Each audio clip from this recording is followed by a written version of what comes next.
Hello students, आपका स्वागत है आज 10th क्लास के एक बहुत ही महत्वपूर्ण chapter light reflection and refraction.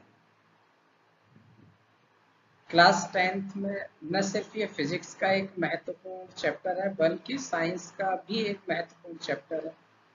इस चैप्टर से बोर्ड क्लास में काफी सारा कंटेंट आता है पढ़ने के लिए। कई सारे न्यूमेरिकल्स देखने को आपको मिलेंगे, कई सारे क्वेश्चन आंसर्स भी आपको देखने के लिए उसमें मिलेंगे। ओके, थ्योरी भी आती है और न्यूमेरिकल पोर्शन भी आता है। और इसे आज हम पूरा कवर नहीं करेंगे, कुछ पार्ट्स आज कवर करेंगे और ये पार्ट बाय पार्ट हम कवर करेंगे डेली बेसिस पे। डेली आपको इसका एक वीडियो मिलता रहेगा और आप जो है हर एक छोटी से छोटी बारीकी के साथ इसे घर पर बैठ के सीख सकते हैं और देख सकते हैं। ओके, तो इसमें आज हम क्या सीखने वाले हैं, कौन से कंटेंट हम इस पूरे चैप्टर में कवर होंगे और आज हम क्या क्या कवर करेंगे वो थोड़ा सा हम देख लेते हैं। इंट्रोडक्शन है फर्स्ट ऑफ ऑल, हम क्योंकि लाइट के बारे में सीख रहे हैं तो लाइट क्या है? It is the form of energy.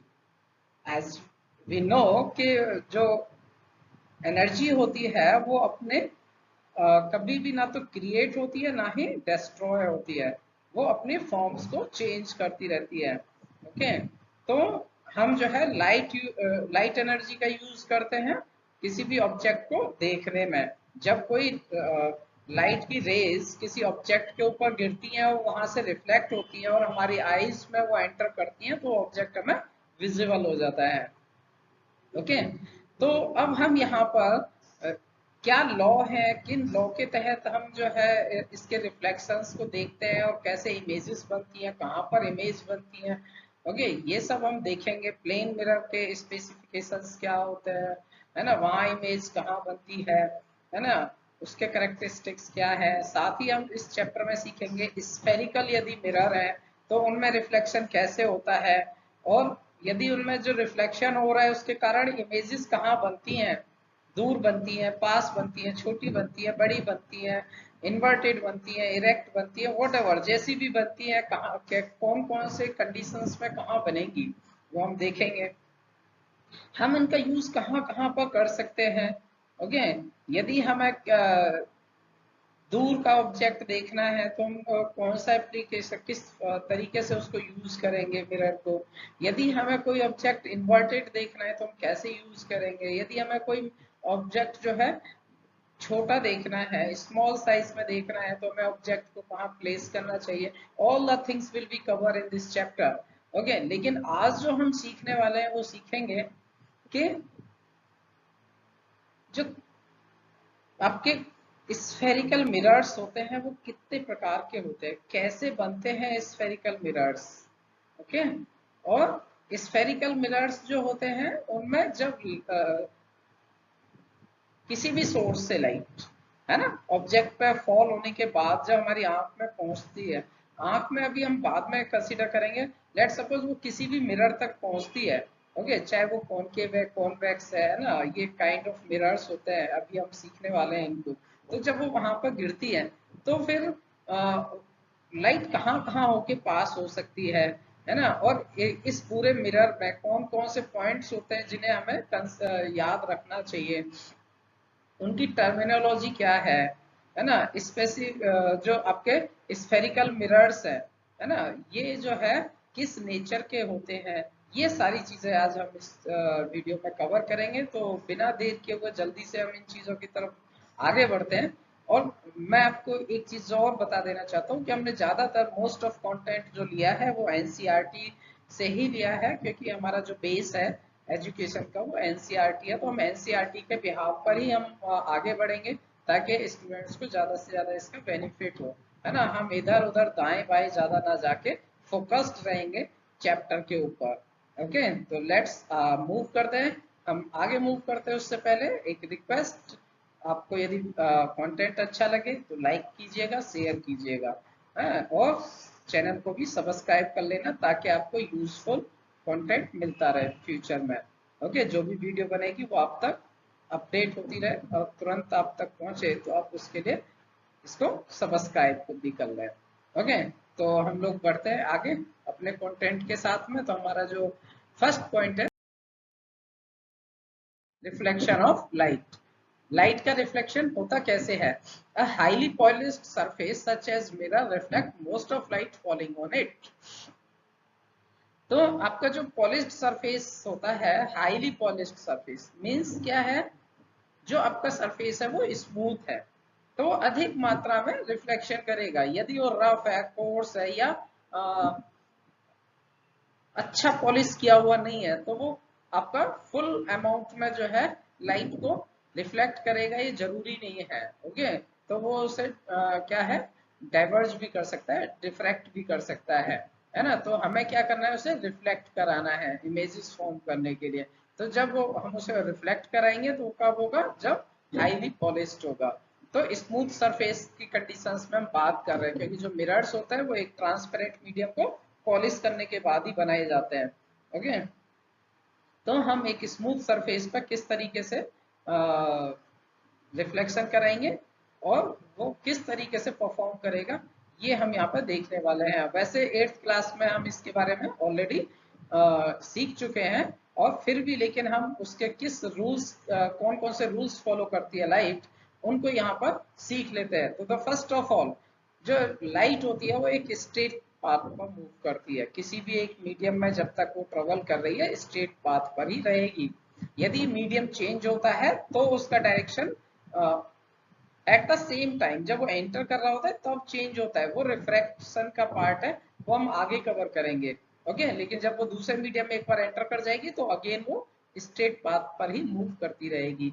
Okay, तो बात क्या हुई, हम सीखेंगे कि रिफ्लेक्शन के रूल्स क्या है। ओके, तो कैसे वो रिफ्लेक्ट करती है कोई भी जो रेज है लाइट की, जब वो एक ऑब्जेक्ट से, यानी एक सरफेस से, कौन सी सरफेस से? स्मूथ सरफेस से जब वो टकराती है तो रिफ्लेक्ट होती है। तो वो किस रूल्स के अंडर में होती है ना। तो यहाँ पर जो फर्स्ट रूल दिया गया है हम उसे बाद में कवर करेंगे, पहले सेकंड रूल को कवर कर लेते हैं। सेकंड रूल क्या कहता है? सेकंड रूल कहता है कि जब इंसिडेंट रे होती है तो सरफेस पर जब इंसिडेंट करती है, तो इंसिडेंट के समय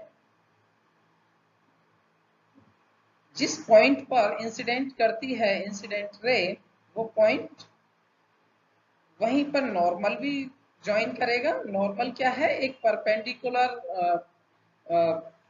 आपका एक परपेंडिकुलर लाइन है। ओके, और साथ में जब वो रिफ्लेक्ट करेगा, एक वो reflected ray, incident ray and normal all will lie at the same place, वो एक ही प्लेस में लाई करेंगे। ओके, तो हम उसे एक डायग्राम की मदद से थोड़ा यहाँ पे समझ लेते हैं। एक डायग्राम यहाँ पे ड्रॉ करते हैं। ओके, तो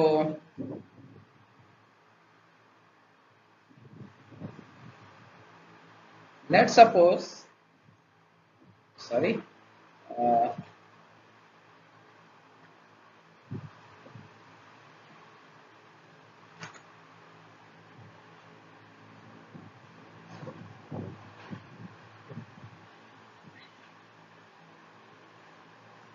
ये हमने एक सरफेस ले लिया लेट सपोज, और हमने यहाँ पर क्या किया, इसको पॉलिश भी कर दिया। सॉरी, क्या हो रहा है, 1 मिनट। ये हमने सरफेस लिया और फिर हमने क्या किया, इसको पॉलिश कर दिया। ओके, ये हमने यहाँ पे इसको पॉलिश कर देते हैं। ओके, अब यहाँ पर हमारा एक नॉर्मल ड्रॉ कर लेते हैं। इट इज अ परपेंडिकुलर रे। ओके, तो जब ये एक हमने यहाँ पे परपेंडिकुलर रे ड्रॉ कर लिया, अब यहाँ से एक let's suppose it is incident ray, और फिर इसके बाद एक reflected ray. It is not in proper. Okay, तो थोड़ा सा इसे फिर से ड्रॉ कर लेते हैं इरेज करके। No, this one is well,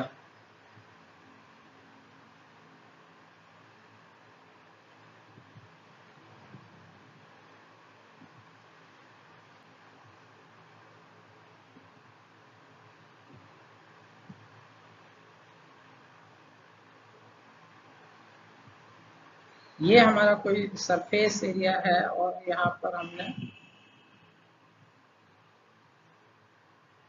ये जो है ले लिया। फिर इसके बाद हमारा क्या हुआ, एक कोई भी रे यहाँ पर इंसिडेंट होती है, फिर वो रिफ्रैक्ट होती है, और यहाँ पर हम एक नॉर्मल ड्रॉ कर देते हैं। ये थोड़ा आप ठीक कर लेना, ओके, दिस वन, ओके। तो ये यहाँ पर जैसे भी ठीक कर देते हैं,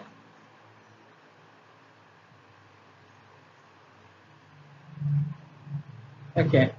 तो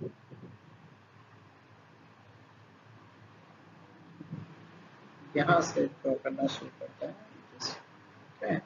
तो ये हो गया, ओके। तो अब ये भी उतना प्रॉपर नहीं है, इसे भी थोड़ा ठीक कर देते हैं। तो इसमें क्या है,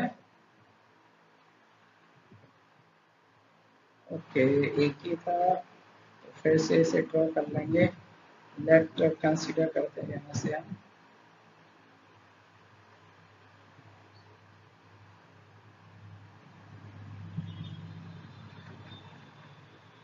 this one, okay.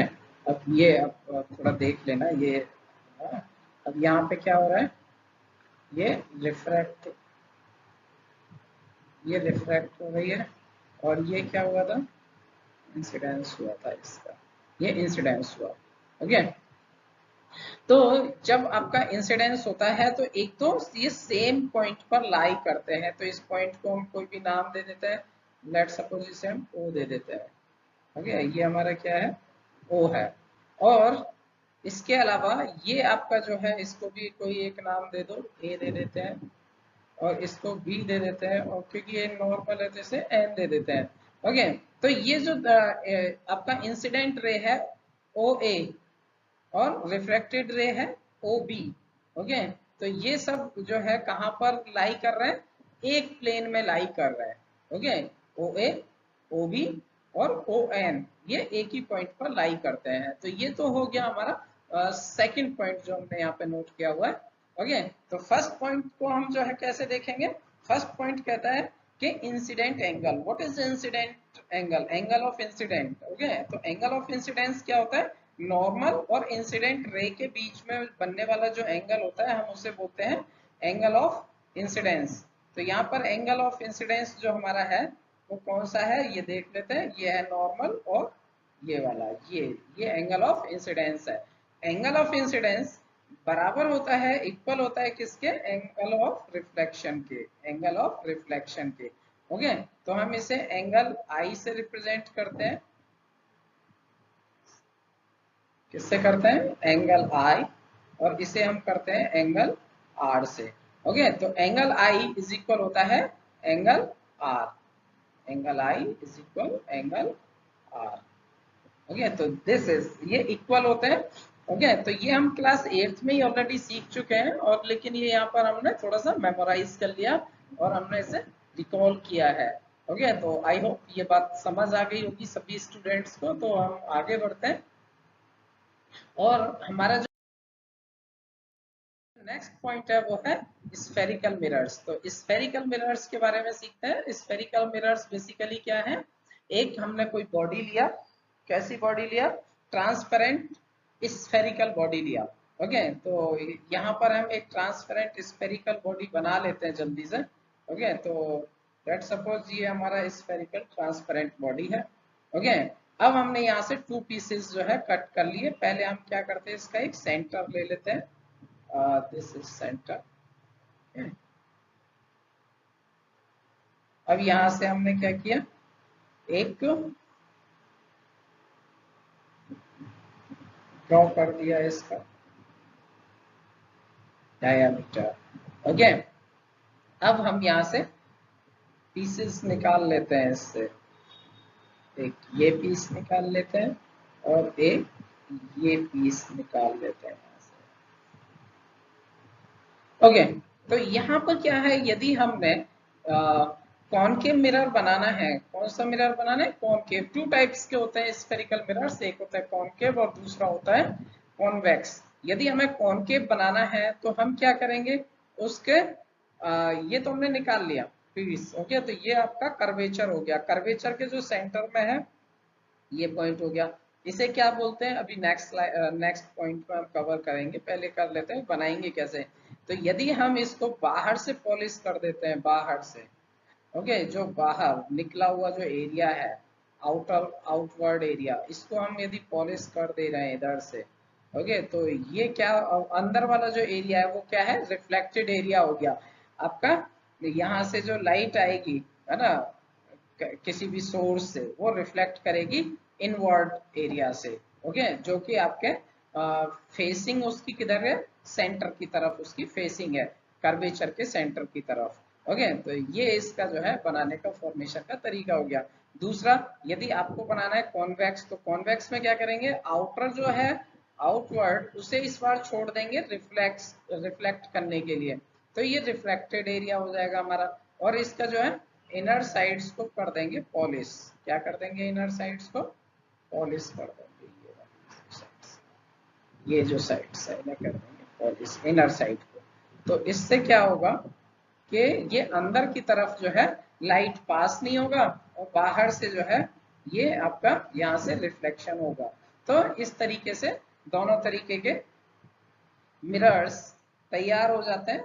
This is concave, this is convex. यदि बाहर से रिफ्लेक्शन करा रहे हैं तो कॉन्वेक्स है, और अंदर से रिफ्लेक्शन करा रहे हैं तो कॉनकेव है। ये हमें याद रखना है, क्योंकि अब हम जो पूरे चैप्टर में कवर करेंगे स्फेरिकल मिरर्स को भी करने वाले हैं, और उसके बाद लेंस लेंगे। ओके, जो लेंस लेंगे वो भी हम कॉनकेव और कॉन्वेक्स लेंस ही यूज करने वाले हैं।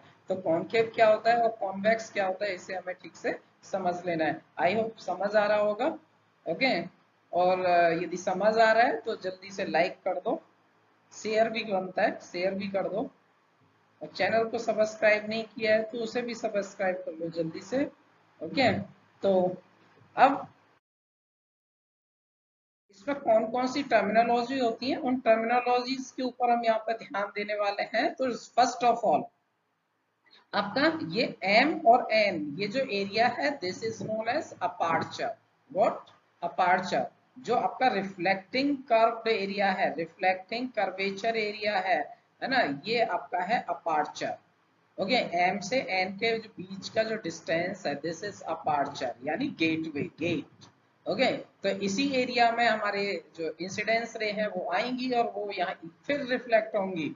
ओके, यदि इससे ऊपर आ रही है रेज लाइट की तो वो यूजलेस है ना, वो रिफ्लेक्ट हमारी नहीं होने वाली, वो पास हो जाएंगी इन्वायरमेंट में। नीचे आ रही है वो भी पास हो जाएंगी, है ना। तो हमें यूटिलाइजेशन किस सरफेस को करना है, एम से एन तक। तो this is the gateway of the mirror. Okay, और इसे हम बोलते हैं अपार्चर, टर्मिनोलॉजी में बोलते हैं अपार्चर। ओके, इसके बाद जो सेकंड पॉइंट है, इस अपार्चर के ठीक बीचों बीच, इस गेटवे के बीच का जो पॉइंट होता है, this is pole, which is denoted by capital P. Okay, फिर इसके बाद हम मूव करेंगे, देखेंगे कि जो आपका कर्वेचर था, क्योंकि हमने एक स्फेरिकल बॉडी से निकाला हुआ है इसको। ओके, तो इसका जो कर्वेचर था, उस कर्वेचर का एक सेंटर था जिसे हमने कैपिटल सी से डिनोट किया हुआ है। ओके, और कैपिटल सी से ही इसको डिनोट किया जाना है। अब उसके बाद हम एक इमेजिनरी लाइन जो कि सेंटर और पोल से होके पास होगी, एक ऐसी लाइन ड्रॉ करते हैं जिसे यहाँ पे ड्रॉ किया और हाईलाइट भी किया हुआ है। This is principal axis. What, principal axis. और इस प्रिंसिपल एक्स पर सेंटर और पोल के बीच में एक पॉइंट होता है जिसे बोलते हैं प्रिंसिपल फोकस पॉइंट या फोकल पॉइंट, जिसे हम कैपिटल एफ से डिनोट करेंगे। रिमेंबर, किससे डिनोट करेंगे, कैपिटल एफ से, स्मॉल एफ से डिनोट नहीं कर सकते। ओके, क्यों नहीं कर सकते उसका रीजन भी अभी देने वाले हैं आपको।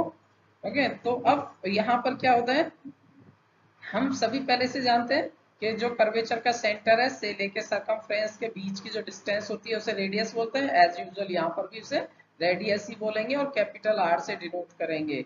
ओके, अब जो आपका बताते हैं जो फोकस पॉइंट है से पोल के बीच का जो डिस्टेंस है, इसे हम बोलते हैं फोकल लेंथ। ओके, क्या बोलते हैं, फोकल लेंथ। और इस फोकल लेंथ को हम डिनोट करने वाले हैं किससे, स्मॉल एफ से। ऑलवेज स्मॉल एफ से ही डिनोट करेंगे। यदि गलती से आप इसे स्मॉल एफ, फोकस पॉइंट को स्मॉल एफ कर देते हैं और फोकल लेंथ को कैपिटल एफ से लिख देते हैं तो वो गलत हो जाएगा। तो यहाँ पर हमें इसका ध्यान रखना है, क्योंकि दो बार हम एफ यूज करने वाले हैं, एक तो पॉइंट को डिनोट करने के लिए सॉरी, और एक पॉइंट और पोल के बीच में जो डिस्टेंस है उसे डिनोट करने के लिए। तो वो जो डिस्टेंस है, दिस इज फोकल लेंथ और डिनोटेड बाई स्मॉल एफ। तो इसको हमें ध्यान में रखना है। इसके बाद जो है हम समझते हैं कि इनकी नेचर क्या होती है। तो नेचर ऑफ स्फेरिकल मिरर में अब हमें पता है कि मिरर हमारे कितने प्रकार के होते हैं, 2 टाइप के होते हैं, ठीक है, कॉनकेव एंड कॉन्वेक्स। तो कॉनकेव जो होता है वो किस तरीके की नेचर का होता है, कन्वर्जिंग नेचर का होता है, कॉनकेव, ओके। और जो कॉन्वेक्स है वो आपका डाइवर्जिंग नेचर का होता है। तो जो कॉनकेव है वो कन्वर्जिंग नेचर क्यों है, क्योंकि उसमें जो भी लाइट आ रही होती है इन्फिनिटी से, जो हम फिगर में यहाँ पे देख सकते हैं, इन्फिनिटी से हमारी लाइट आ रही है, जो सोर्स है उसकी लाइट ऑब्जेक्ट पे पड़ी और उस ऑब्जेक्ट से जो है रेजेस आ रही हैं जो हमारे मिरर पे आके टकराती हैं, और टकराने के बाद वो रिफ्लेक्ट करती हैं, और रिफ्लेक्ट जो कर रही हैं है ना, पैरेलल आ रही हैं प्रिंसिपल एक्स के सारी रेजेस, क्योंकि इन्फिनिटी से आ रही हैं। अब वो पैरेलल जो लाइंस आ रही हैं वो सब रिफ्लेक्ट होने के बाद हम देख पा रहे होंगे फिगर में, वो सब कहाँ से होकर गुजर रही हैं, फोकस पॉइंट से होकर गुजर रही है, क्योंकि वो सारी की सारी एक फोकस पॉइंट से गुजर रही है, वो फोकस हो जाती है, इसलिए उस इसकी जो नेचर होती है वो कन्वर्जिंग नेचर होती है ना। दूसरा है आपका कॉन्वेक्स मिरर। तो जो कॉन्वेक्स मिरर है, कॉन्वेक्स मिरर में क्या होगा कि जो इन्फिनिटी से रेजेस आ रही हैं लाइट की, जो कि पैरेलल है प्रिंसिपल एक्स के, टकराने के बाद वो ऐसा फील होती है कि वो जो है फोकस पॉइंट पर होके गुजर रही है, लेकिन एक्चुअली में पीछे तो पॉलिश हो रखा है तो वहां लाइट जा भी नहीं सकती। वो एक्चुअली में उसके अपोजिट जो है डाइवर्ज हो रही हैं, उसके अपोजिट डायरेक्शन में रिफ्लेक्ट हो रही है, जो कि फैल रही है, इसलिए हम उसे बोल रहे हैं डाइवर्ज हो रही है। वो डाइवर्ज, इसलिए इसकी जो नेचर है वो डाइवर्जिंग नेचर है। यहाँ पर जो एक्चुअली में जो लाइट है वो स्कैटर हो जाती है, ओके, डाइवर्ज हो जाती है, और फील ऐसे होता है जैसे वो फोकस पॉइंट को मीट कर रही है, फोकस पॉइंट से होकर ही गुजर रही है, इंटरसेक्ट कर रही है ना, जो भी आप टर्मिनोलॉजी यहाँ पे यूज करना चाहें, ओके। तो अब वो तो एक्चुअली में हो नहीं सकता, क्यों नहीं हो सकता, क्योंकि हमें पता है कि पीछे पॉलिश हुआ है ना, लाइट तो रिफ्लेक्ट हो रही है, लेकिन फिर भी फील होता है, ओके। तो इस तरीके से आज की इस वीडियो में हम इतना ही रखेंगे, और कल हम नेक्स्ट वीडियो के साथ आएंगे और इससे आगे के जो पॉइंट्स हैं उन पॉइंट्स को कवर करेंगे। और शुरुआत हम करेंगे कि फोकल लेंथ और रेडियस के बीच में क्या रिलेशन होता है, फोकल लेंथ और रेडियस के बीच में क्या रिलेशन होता है ना। तो इस रिलेशन से हम अपने वीडियो की शुरुआत करेंगे और आगे कुछ पॉइंट्स को जरूर कवर करेंगे, और उसके बाद फिर इसी तरीके से स्टेप बाय स्टेप हम डेली बेसिस पे से सीखते जाएंगे। यदि आपको कंटेंट अच्छा लग रहा है और आप अपने लर्निंग को ग्रो करना चाहते हैं ना, अपनी नॉलेज को ग्रो करना चाहते हैं, तो आप जो है वीडियोस को लगातार फॉलो कर सकते हैं, आप इसे देख सकते हैं। सो बहुत बहुत धन्यवाद वीडियो देखने के लिए, थैंक यू।